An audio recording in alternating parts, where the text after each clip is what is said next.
Next, we are going to keep along that same track and continue talking about restorative justice and local reparations. Dr. Willie J. Keaton Jr. is here, the pastor of Mount Olive Presbyterian Church. He is active in Charlotte and leads across several organizations, including Restorative Justice Charlotte, is a justice organizer for the Greenspan Center and serves as on the executive board of the NAACP. Please join me in welcoming Dr. Keaton.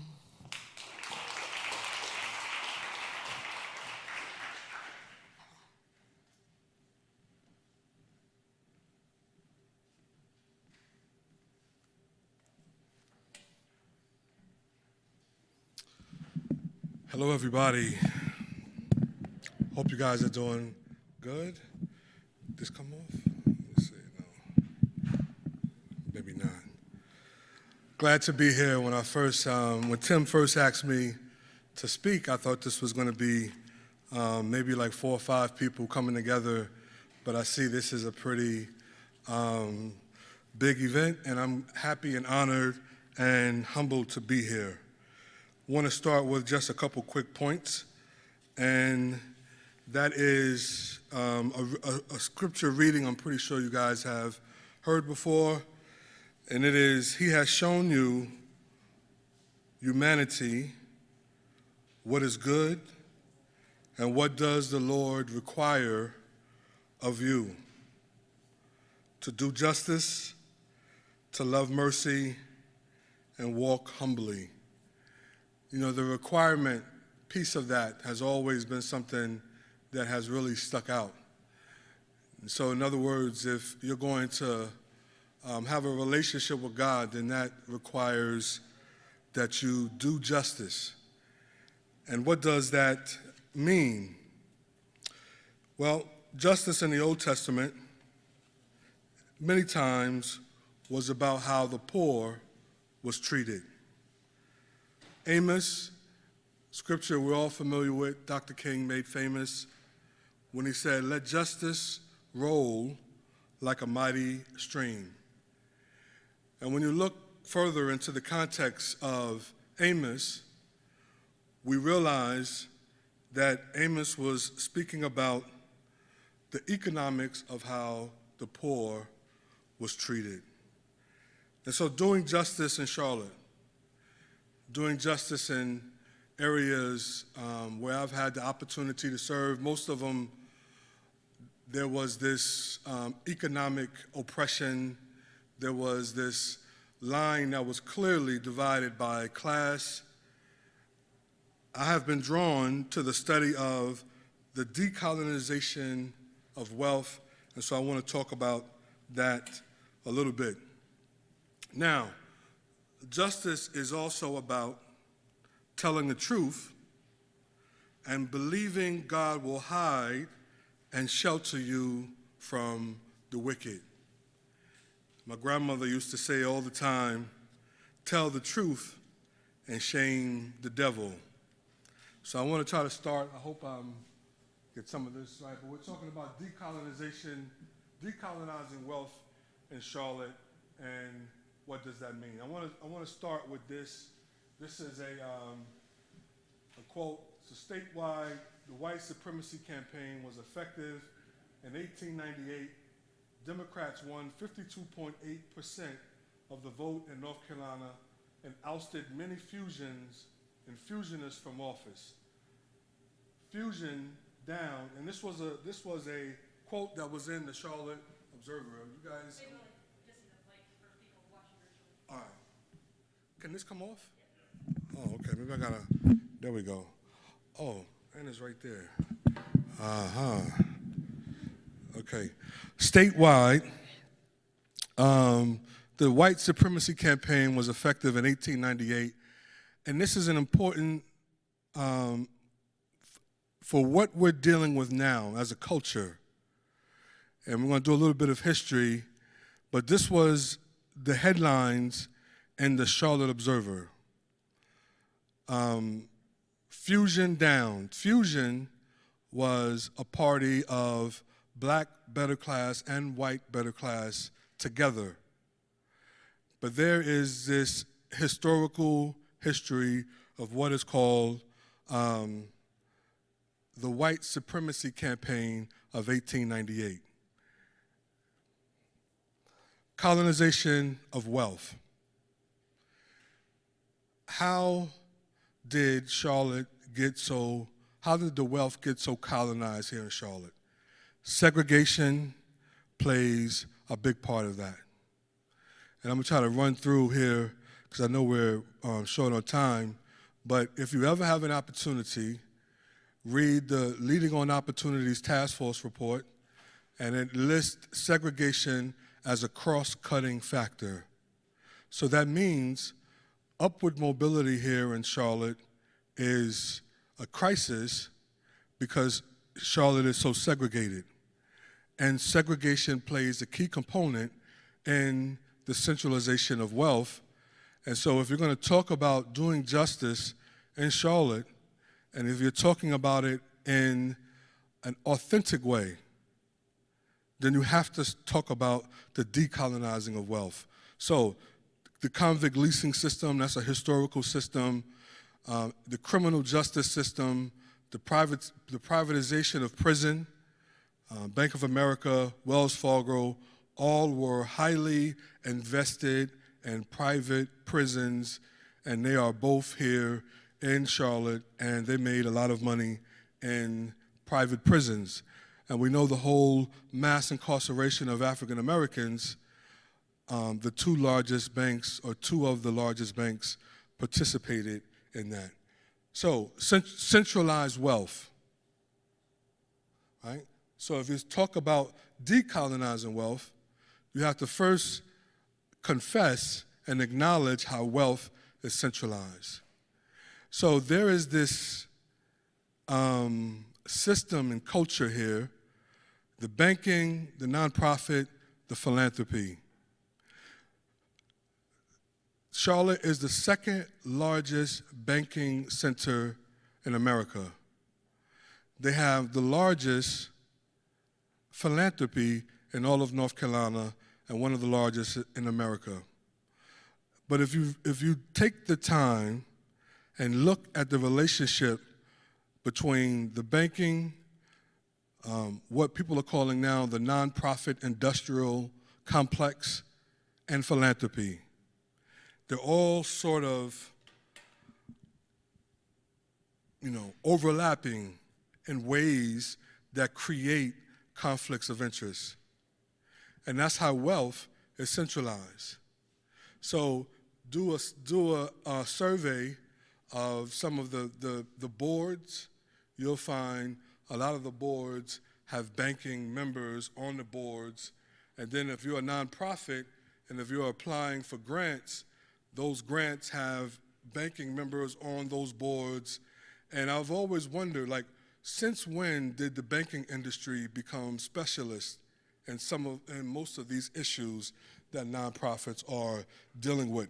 But that is an indication of centralized wealth, and that is a diagnosis that leads to this idea of wealth needs to be decolonized. Now, whose money is it anyway? I want you to think about that, and we're going to come back to that.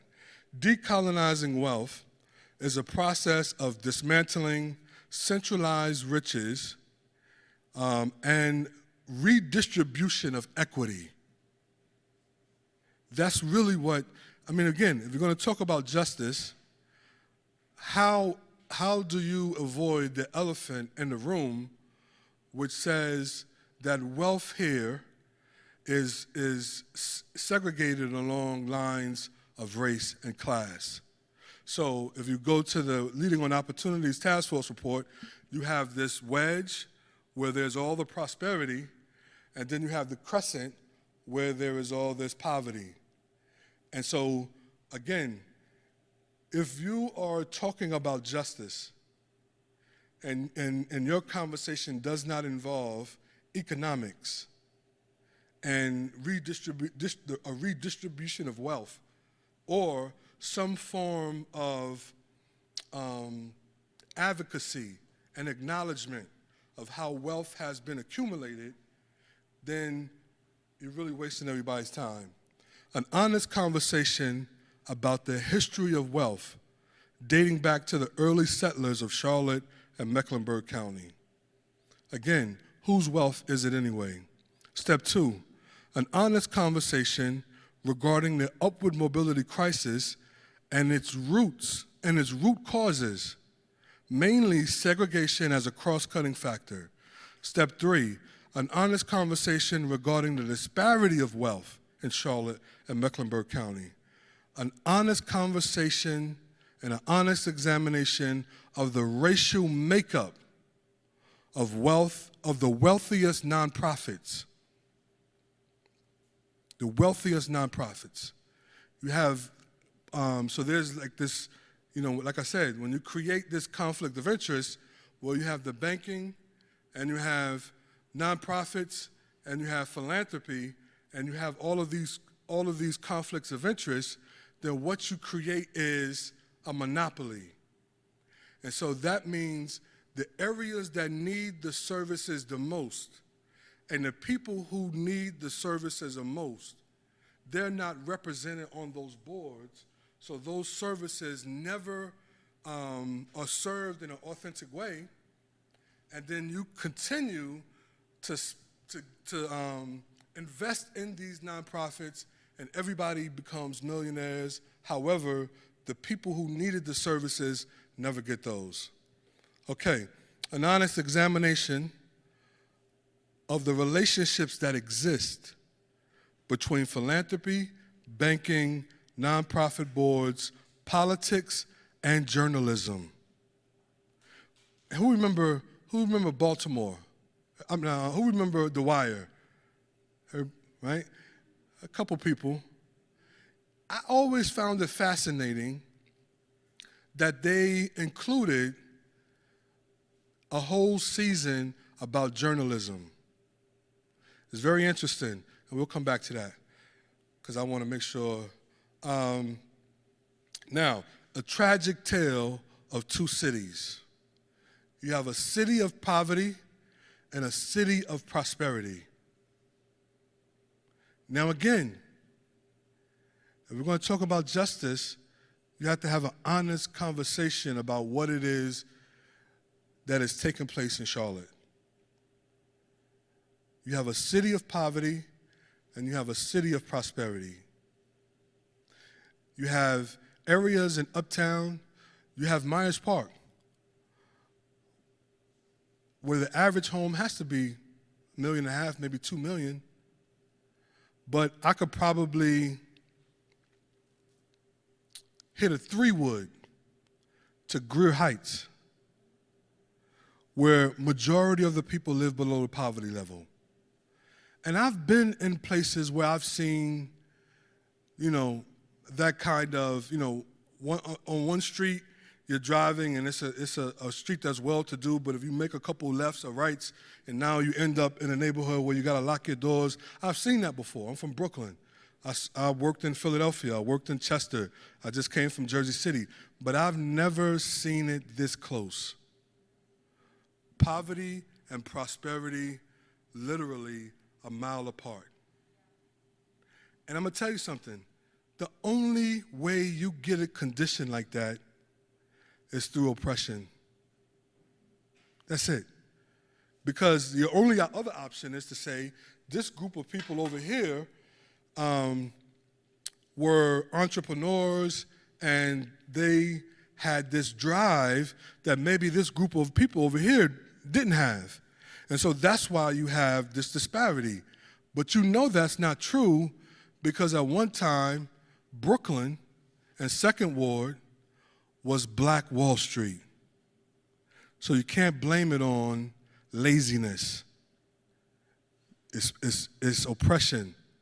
It's wickedness. Now,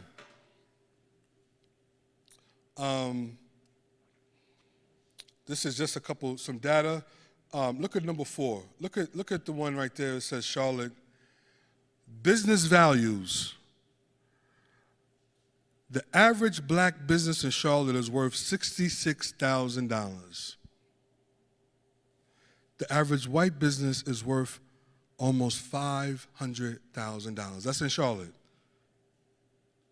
Now, the question you have to ask yourself, again, knowing the history that was in Brooklyn and Second Ward, where there was a black Wall Street, where there were black pharmacists and black doctors and lawyers and a black hotel and a black theater, how did this all take place? What do African Americans get to leave their children? So you have this again, and now and again, this is all before COVID. When now we're learning about 30% of the black businesses will have to close because of COVID. All of this is before COVID. Now, not to toot my own horn, but I might as well. I put a Facebook post up there and notice the date. And I said, I get the feeling a riot may break out soon somewhere. I pray it don't, but we're talking about a food shortage, long lines for food, glitches in system providing temporary benefits, disproportionate outcome, and I put hashtag powder keg. What's interesting about that date?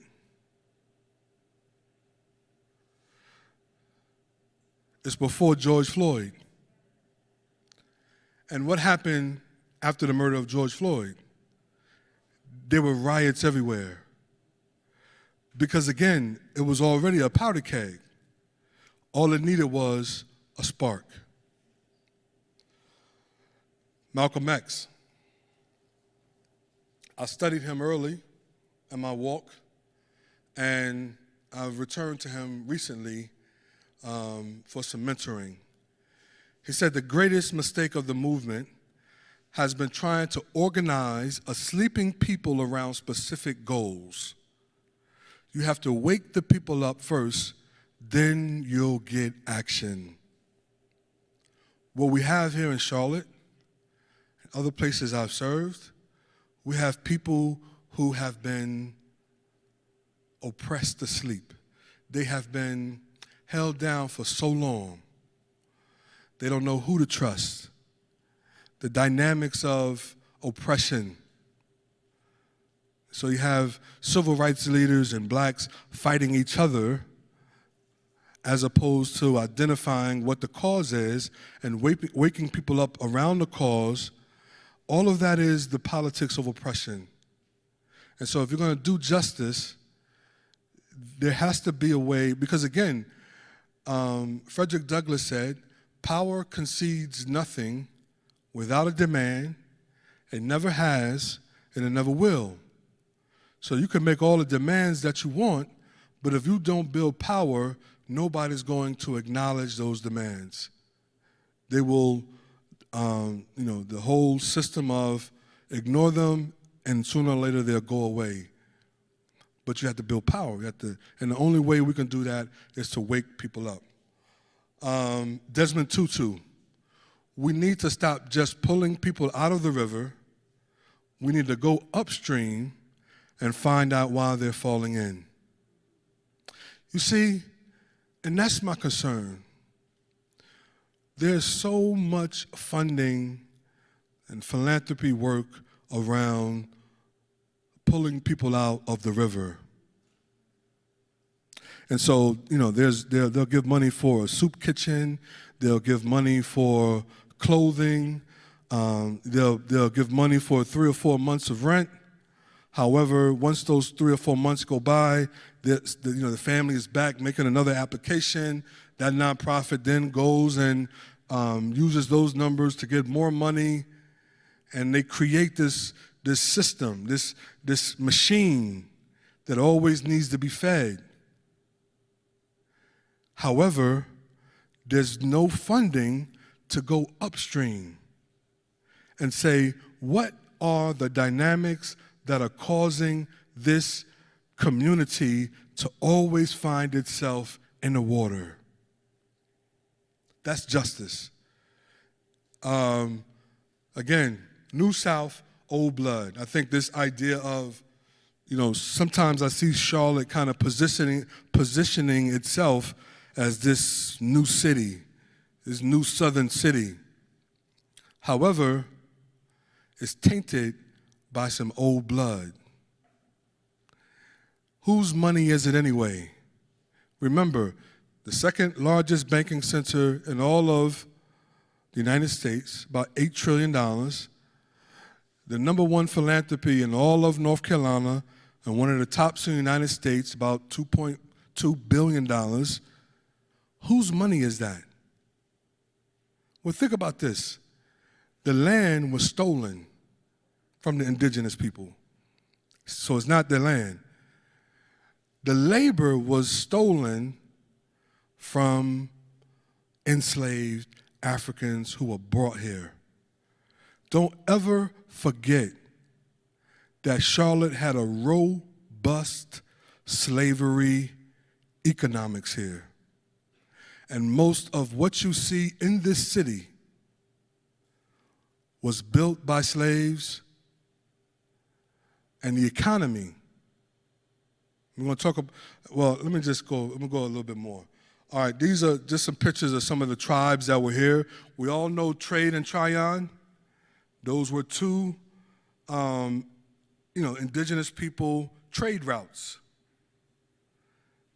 Those were, that belonged to the indigenous. Those belonged to the Indians, and they took it. And you could say so much more, but I won't. And these are some pictures, some more pictures of stuff that was going on in Mecklenburg County. That's Charlotte. Those are two African-American, two enslaved children in Charlotte. Charlotte had a robust history of it. Think about this. The textiles and all of that. I mean, all of that is based on the cotton industry. Piedmont, all that, it's cotton. Myers Park, John Myers, I think it was his son or a son-in-law that eventually built Myers Park, but John Myers himself, both of his parents were plantation owners. And so they created this system, they created all of this wealth, and then they wrote in the deeds that blacks could never buy property there. In the Homeowners Association, in a lot of places in Myers Park, it is still hanging up. Whites only. The railroads was built by the convict leasing system, former slaves, who were forced back into slavery. So as Charlotte was trying to compete with places like Wilmington, and as they were preparing for what we would call the Industrial Revolution, it was the slaves that built the railroads and then weren't allowed to ride on those railroads. So these are the two pictures that I really find very interesting. And I say it's a land twice stolen. So on my right is a picture of young children who were in slavery. And then on the left, these are young children who watched whites come in with suits and bulldoze their neighborhood. Promises were made, and those promises were never fulfilled. And so any justice that's done in Charlotte that does not seek to solve these issues in many ways is just window dressing. This is a history that has never been redeemed. More pictures. I challenge anyone to find another city, north or south, along the New Jersey Turnpike or the Bible Belt, where wealth is more colonized than in Charlotte. It didn't get here overnight. Indigenous people, slavery, neglect, urban renewal, criminal justice, education. But again, the residue of the white supremacy campaign in 1898, it still began to create the culture that we live in now. Don't ever forget. All right, let me go for it. I want to tell the truth and shame the devil, but there's some things I probably need to hold to myself. But again, here this is in Nashville. These were former slaves who were forced back into slavery to build the railroads.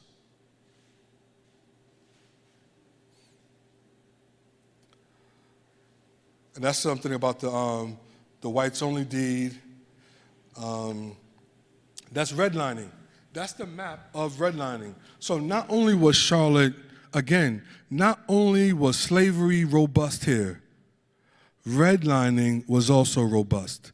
So that means the African American soldiers who fought in the wars, when they came back and they had the GI Bill, just like their white counterparts, they were only allowed to buy in certain areas. And then, when you allowed them to buy in certain areas like Brooklyn or 2nd Ward, or the people in Brooklyn and 2nd Ward couldn't get mortgages like everywhere else, it's like African Americans have this history of taking the scraps and sort of making something of it. They made something of Brooklyn and 2nd Ward, in spite of the oppression. But then what did the whites come and do? They came and took it. Said, you built it up, now we're going to come and take it. We're going to bulldoze your homes. We're going to bulldoze. In Brooklyn, there was 8,000 people was displaced. There was 1,400 homes destroyed. There was 12 churches that were demolished. There was 2 theaters, schools, one of the most important African American libraries in all of North Carolina. All of that was destroyed. It was an all-white city council voted, despite one person who was white, who testified that you're destroying $75 million of value. So if you destroy $75 million of value in 1958, just the inflation, we're talking $700 million today. But the African Americans who lost have never received a dime. In fact, many of them were chased out to other areas, like in West Charlotte, and then they created communities out there, but then the Highway and Construction Act then came and built highways through those communities that they built. You have a long history of injustice. You have a long history of racism, oppression, taking, not allowing blacks to have opportunities. Any form of, or any talk of justice that does not address that, to me, is window dressing.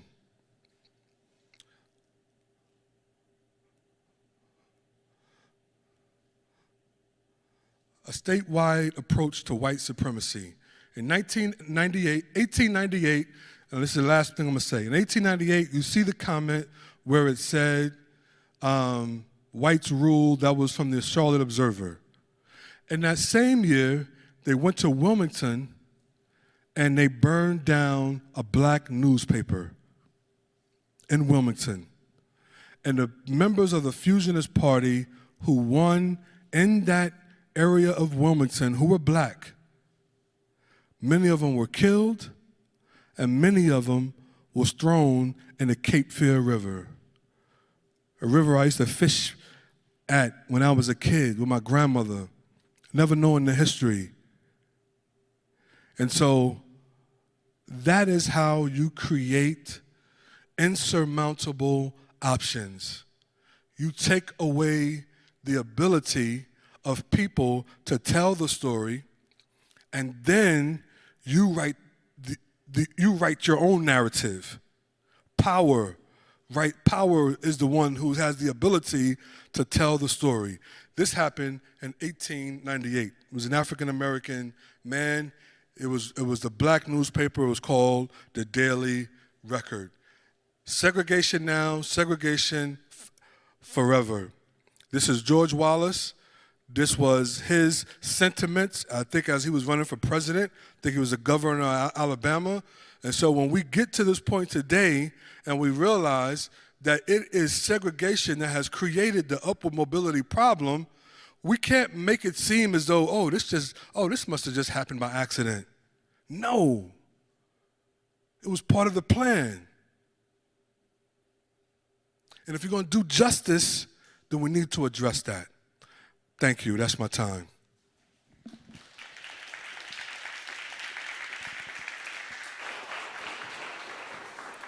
Thank you so much, Dr. Keaton. Thank you. With that can go right there.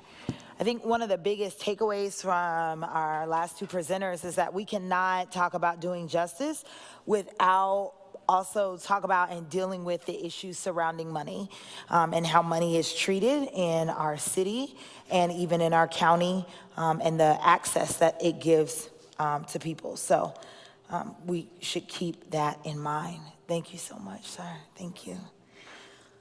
All right.